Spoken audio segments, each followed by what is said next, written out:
Everybody, and welcome to another Sweaty Heroes Comic Bargains. This is a super episode, and it's the action and adventure with Superman. And all these are Superman comics. So the first one we have Action Comics number 775. What's so funny about Truth, Justice, and American Way?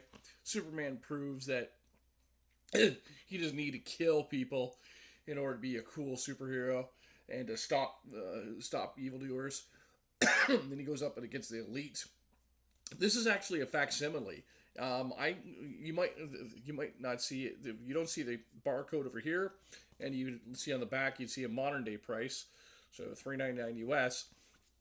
So it's not until really you look inside to right here where it says facsimile in the information. So keep an eye on that because facsimiles are basically reprintings, and sometimes the reprintings will have the same type of paper that the original comic had, and sometimes it will have an upgraded paper that is more like today. But it will have what facsimile is it'll print all the old ads. And for me, I would rather just have the story, and I don't care so much about the old ads. If I want the old ads, I just buy the original issue.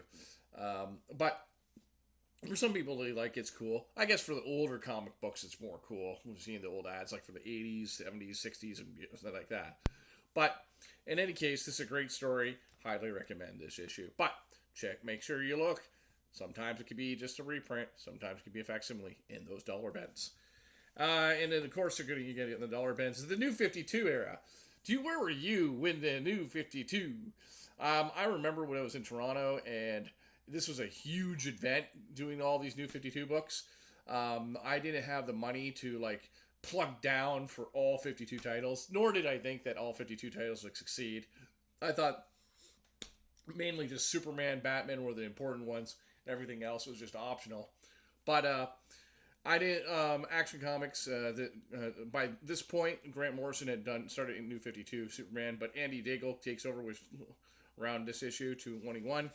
And you can see the armored suit costume and also no trunks. And I prefer Superman with trunks. I'm sorry. It just looks better. This is Super Doomsday. So you can see this kind of, and look at that double page spread of Super Doomsday. That's kind of cool. That'll be interesting to read. Another Super Doomsday from the New 52 era. And then we had number 40.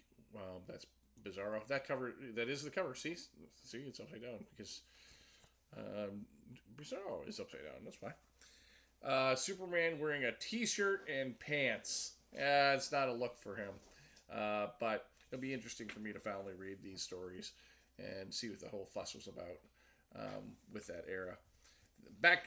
Taking us back to the 90s, we have the Triangle era. I've explained before that triangles help you to read all the Superman titles in chronological order. So this one is 1997, 20. Would follow with Action Comics and Superman and other Superman titles.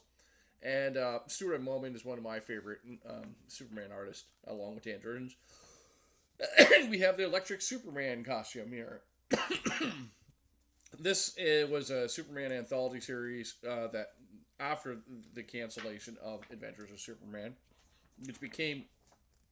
which went back. Adventures of Superman started as Superman.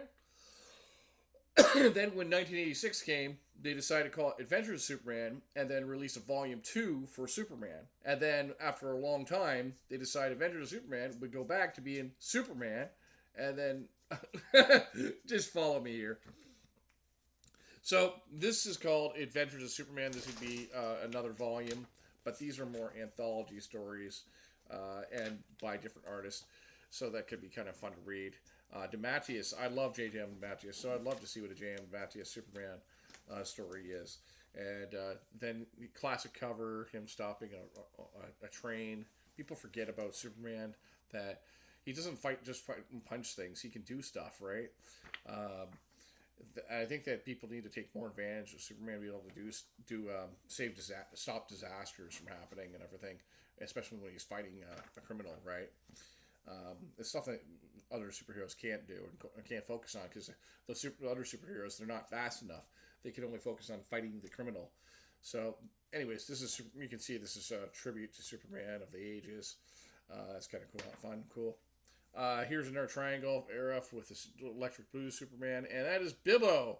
Bibbo is Superman's pal, and he was like a sailor, and became a bartender at the Ace of Clubs, and he was cool. And then here's some Superman from early 2002. So this is Jeff Johns comic with a, and you can see the red S here. And this one also is by Jeff Johns, actually. So I'll have to read that. Chuck Austin doing it. Superman. There's another Superman 2003 cover. And then we go back to just Superman. And as I said, this is from the New 52 era. You can see the armored suit. You can also see that DC logo. So sometimes if you're looking for you can see that logo being a hint as to which version it is. So you always can look for this kind of information thing to look at what year it is, so you know what volume it is. Oh, here's an ad from Gotham. I actually like the Gotham show. I have fun with it. This is for more recent. This is 2026 when I did this video. And these are from late 2024, tying in with the Absolute Power, right before the creation of the Absolute Universe. A lot of people have really enjoyed the Absolute Superman and Absolute Batman comics, which is a different universe take. The last issue is Superman the Man of Steel from 2003 by Mark Schultz. And so here we got that, and Steel, isn't it? Superman Secret Files from 1999. I wish there was a triangle on this. There isn't, even though it does take place in that timeline and that universe, but it kind of gets you up to speed. This one getting you up to speed on what happened to Superman after the events of after him returning back to his original costume. And obviously in the 90s he had long hair, and after the electric blue bungalow, he came back with just short hair again. And this kind of gives you an update of what's going on with Superman, and with characters like Gog, who was originally from Kingdom Come, but then appears in the main DC universe. And then this is an all-in, so this is from all the way from 2025. That's only a year ago from this video. And comic price was $4.99 US, which is like 6 something Canadian. Dan Slott did the Spider-Man Brand New Day, doing Superman. That's not, I like their well, it's not just I'm not a big fan of the Dan Slott Spider-Man, but I'm willing to give it a try and check it out. So that's what you got. You got a lot of different Supermans from different eras in the dollar bin. Go check them out and have a super time. Bye.